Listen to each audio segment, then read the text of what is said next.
রহমানির রহিম। আমরা সবাই জানি অ্যারোগেন্স, অহংকার কত বড় গুনাহ। যার ভিতরে এক দানা সমান অহংকার আছে সে জান্নাতে কখন ঢুকতে পারবে না। এখন আমাদের দিনে অহংকার বলতে কি বোঝায়? এই ভয়ঙ্কর গুনাহ যেটা আমাদেরকে ধ্বংস করে ফেলতে পারে, এটার মিনিং এক্স্যাক্টলি কি সেটা আমরা অনেকেই জানি না। আমাদের ভিতরে একটা ভুল ধারণা আছে যে ভালো কাপড় পরা, ভালো গাড়ি চালানো, ভালোভাবে থাকা সেটা অহংকার। সেটা মোটেও অহংকার না। হাদিসে আসছে যে অহংকার দুইটা জিনিস দিয়ে অহংকার। নবী সাল্লাল্লাহু আলাইহি ওয়াসাল্লাম বলছেন যে সত্যকে প্রত্যাখ্যান করে, যে ট্রুথকে রিজেক্ট করে, অথবা যে মানুষকে ছোট করে, তুচ্ছ করে। এই দুইটাকেই নবী সাল্লাল্লাহু আলাইহি ওয়াসাল্লাম বলছেন হলো অহংকার। মোট কথা হলো, মানুষ যখন নিজেকে অন্যের থেকে বেটার মনে করে, সেটা সৌন্দর্যের কারণেই হোক না কেন, পয়সাপাতির জন্যই হোক না কেন, এডুকেশন, নলেজ, পাওয়ার, ইভেন যদি সে ধার্মিক হওয়ার কারণে, রিলিজিয়াস হওয়ার কারণে সে নিজেকে অন্যের থেকে বেটার মনে করে, অথবা অন্যকে নিজের থেকে অধম, লোয়ার মনে করে, তাহলেই তার ভিতরে অহংকার চলে আসলো। যখন একটা মানুষ নিজেকে অন্যের থেকে বেটার মনে করতেছে, তখন তাকে কেউ যদি উপদেশ দিতে আসে, বা ইভেন তখন তাকে এমন কোনো কথা বলে যেটা সত্য, কিন্তু সে নিজেকে তার অন্য মানুষের থেকে সুপিরিয়র মনে করার কারণে সে কথাটাকে রিজেক্ট করতেছে, সে কথাটাকে প্রত্যাখ্যান করতেছে, সেটাই অহংকার। আমি এত বড় ব্যবসায়ী, এই সামান্য লোকের কথা আমি শুনবো? অথবা আমি এত ধার্মিক, আমি এত নলেজেবল একটা আলেম, এই লোক এসে আমাকে একটা সাজেশন দিতেছে, এই লোকের সাজেশনটা আমি কি শুনবো? সে সাজেশনটা কি সত্য কিনা মিথ্যা, এটাকে আমি যাচাই বাছাই না করে জাস্ট বিকজ আমি তার থেকে নিজেকে সুপিরিয়র মনে করতেছি, সেই কারণে আমি সে কথাটা শুনতেছি না, পাত্তাই দিচ্ছি না।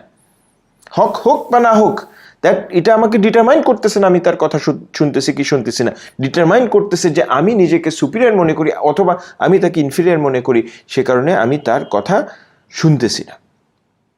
আর সেকেন্ড যেটা হলো, সেটা কি, যে আমি অন্য মানুষকে তুচ্ছ করতেছি, ছোট করতেছি, কারণ আমি তাকে নিজেকে তার থেকে বেটার মনে করছি। একটা দাওয়াতে গেলাম, আমি এত বড় অফিসার, তার আমাকে খাতির না করে ওই সামান্য 2 পয়সার লোকটাকে খাতির করতেছে, এত বড় সাহস।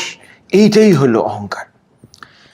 একটা মানুষ নিজেকে মনে করতে পারে যে আমি মসজিদে যাচ্ছি, নামাজ পড়তেছি, ইবাদত করতেছি, আমি অনেক বুজুর্গ মানুষ হয়ে গেছি বা অনেক রিলিজিয়াস মানুষ হয়ে গেছে। আরেকটা মানুষ যে মসজিদে যায় না, মেবি মদ খাচ্ছে, আমি মসজিদের ভিতরে ঢুকলাম আর সে ঠিক মসজিদের পাশ দিয়েই মদ খেতে খেতে যাচ্ছে।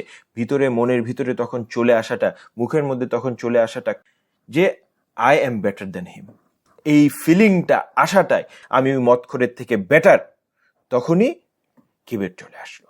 হ্যাঁ, লোকটা মসজিদে যাচ্ছে, সে ভালো কাজ করতেছে, যে মদ খাচ্ছে সে খারাপ কাজ করতেছে, কিন্তু জাজমেন্ট আল্লাহর।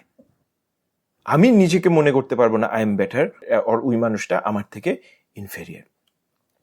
গুনাহকে গুনাহ বলতে পারি, কিন্তু কোনো মানুষকে ছোট করা যাবে না। আমি একবার অনেক আগে ঢাকাতে মসজিদে নামাজ পড়তে গেলাম, সম্ভবত মাগরিবের নামাজ ছিল। তো দেখি কাতার দাঁড়াইছে, কিন্তু কাতার থেকে দূরে একটা কোনায় একটা লোক, একটা ডিসেবল লোক বসে বসে নামাজের জন্য সে বসে রয়েছে। তো যাকে আমাদের দেশে আমরা আনফর্চুনেটলি ফকির বলে ডেকে থাকি, আল্লাহ আমাদেরকে মাফ করুক। তো আমি সে লোকের কাছে গেলাম, যে বললাম যে আপনি আসেন, এসে আপনি কাতারে দাঁড়ান। সে আমাকে উত্তরে বলল যে কাতারে দাঁড়ালে অসুবিধা আছে। তার চেহারার মধ্যে এক্সপ্রেশন, তার যে এক্স্যাক্ট যে ওয়ার্ডসগুলো বলছে, সেই কথাগুলো আমার কানে এখনো ভাসে।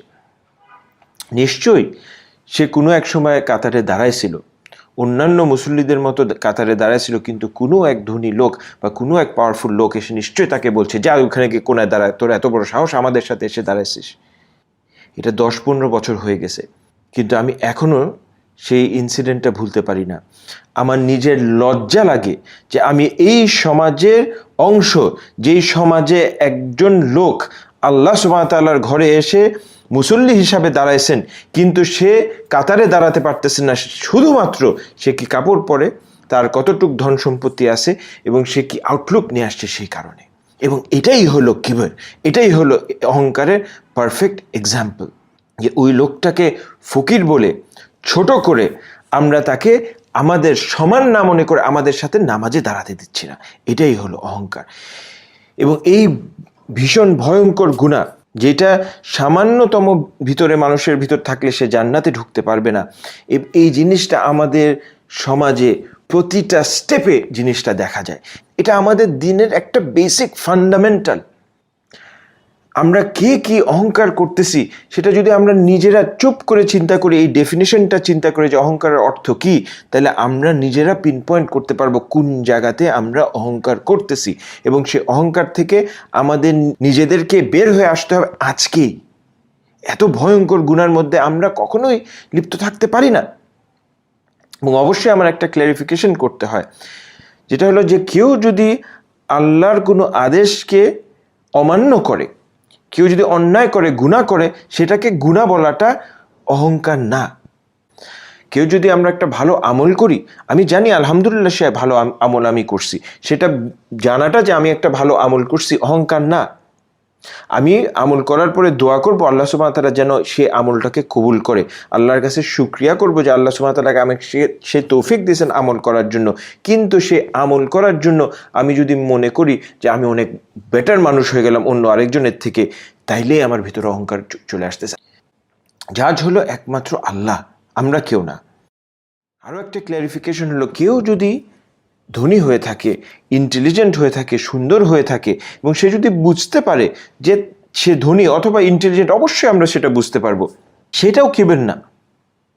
সেটাকে রিয়েলাইজ করে বরং যদি আল্লাহর কাছে শুকরিয়া করি, ইয়া আল্লাহ তুমি আমাকে সুন্দর চেহারা দিছো, ইয়া আল্লাহ তুমি আমাকে ইন্টেলিজেন্স দিছো, ইয়া আল্লাহ তুমি আমাকে ধন সম্পত্তি দিছো, বরং সেটার জন্য আমরা সোয়াব পাবো আল্লাহর কাছে শুকরিয়া করার জন্য, হাম্বল হওয়ার জন্য, সেটাতে কোনো প্রবলেম নাই। প্রবলেম হলো যখন এই গুণগুলোর জন্য আমরা নিজেকে মনে করি আমরা অন্য মানুষের থেকে বেটার। এবং সত্যি কথা বলতে কি, এই জিনিসগুলোর মধ্যে অহংকার করার আছেটা কি? যা আল্লাহ সুবহানাহু ওয়া তাআলা আমাদেরকে দিয়েছেন সবই তো আল্লাহ আমাদেরকে কারিম হয়ে দিয়েছেন। একটা মানুষ যে চেহারার জন্য, যে তার লুকসের জন্য সে অহংকার করে, এই লুকসটা দিছে কে? সেটা এই চেহারা নিয়েই জন্মাইছে। তার এটাতে কি জিনিস আছে অহংকার হওয়ার? আল্লাহ তাকে এটা গিফট করছে। যে মানুষ ধনী, তাকে ধন সম্পদ দিছে কে? আল্লাহ সুবহানাহু ওয়া তাআলা দিয়েছেন। ইন্টেলিজেন্ট দিছে কে? আল্লাহ দিয়েছেন। তারা বলতেছেন যে প্রাইড হলো আল্লাহর ক্লোক, চাদর, এবং গ্রেটনেস হলো আল্লাহর রোব। যে আল্লাহর সাথে প্রাইড এবং গ্রেটনেস নিয়ে কম্পিট করে, তার মানে যে দুনিয়াতে অহংকার শো করে, যে দুনিয়াতে নিজেকে গ্রেট শো করে, সে অ্যাজ ইফ আল্লাহর এই প্রাইড এবং এই অহংকার নিয়ে সে কম্পিট করতেছে। হাদিসে আসছে যে তাকে আল্লাহ পরে জাহান্নামের আগুনের মধ্যে ফেলে দিবে।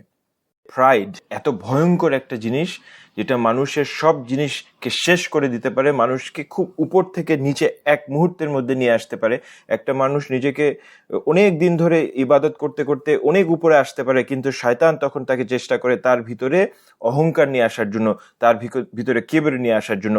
একবার যদি তার ভিতরে অহংকার নিয়ে আসতে পারে, অ্যারোগেন্স নিয়ে আসতে পারে, সে যেই উপরে উঠছে সেখান থেকে একবারে তাকে নিচে নামায় নিয়ে আসতে পারবে। আমি একটা কথা বলে শেষ করতে চাই, যে আমরা নিজেদেরকে নিজেরা একটা ফেভার করি, আমরা হাম্বল হয়ে যাই, অহংকার করা বন্ধ করে দিই। এই ফেভারটা যদি আমরা নিজের উপরে করতে পারি, অন্য কেউ না, আমরা নিজেরাই এটাতে উপকৃত হব। আমরা নিজেরাই এই ভয়ঙ্কর গুনাহ থেকে নিজেদেরকে বাঁচাতে পারবো, এবং আমরা নিজেরাই আল্লাহর আরও নিকট যেতে পারবো। সাল্লাল্লাহু আলাইহি ওয়া সাল্লাম বারিকা নবী আলা মুহাম্মদ সুবহানাল্লাহি ওয়া বিহামদি আস্তাগফিরুল্লাহ ওয়া আতুবু।